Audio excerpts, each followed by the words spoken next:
Hi ಎಲ್ಲರಿಗೂ ನಮಸ್ಕಾರ. ನೀವು ನೋಡ್ತಾ ಇದ್ದೀರಾ ಅಪ್ಪು FC ಯೂಟ್ಯೂಬ್ ಚಾನಲ್.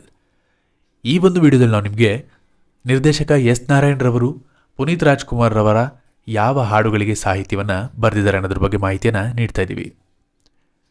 2004ರಲ್ಲಿ ಬಂದಂತಹ ಮೌರ್ಯ ಚಿತ್ರದ ಸಿಂಪಲ್ ಆಗಿ ಹೇಳ್ತೀನಿ ಕೇಳೆ, ಪಿಲ್ಲ ಪಿಲ್ಲ ಹಾಗೂ ಅಮ್ಮ ಐ ಲವ್ ಯು ಈ 3 ಹಾಡುಗಳನ್ನು ಎಸ್ ನಾರಾಯಣ್ ರವರೇ ಬರೆದಿದ್ದಾರೆ.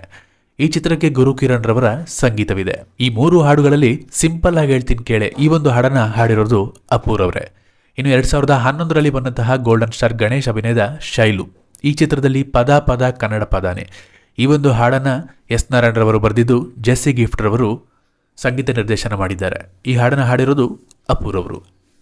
ಈ ಒಂದು ವಿಡಿಯೋ ನಿಮ್ಗೆ ಇಷ್ಟ ಆಗಿದ್ರೆ ಲೈಕ್ ಮಾಡಿ. ಅಪ್ಪುರವರು ಹಾಡಿರುವ ಹಾಗೂ ಅಪ್ಪುರವರ ಚಿತ್ರದಲ್ಲಿ ಎಸ್ ನಾರಾಯಣ್ ರವರು ಬರೆದಿರುವ ಯಾವ ಹಾಡು ನಿಮ್ಗೆ ಇಷ್ಟ ಅಂತ ಕಮೆಂಟ್ ಮಾಡಿ. ಇದೇ ರೀತಿಯ ವಿಡಿಯೋಗಳಿಗಾಗಿ ನಮ್ಮ ಅಪ್ಪು FC ಯೂಟ್ಯೂಬ್ ಚಾನಲ್ನ ತಪ್ಪದೇ ಸಬ್ಸ್ಕ್ರೈಬ್ ಮಾಡಿ.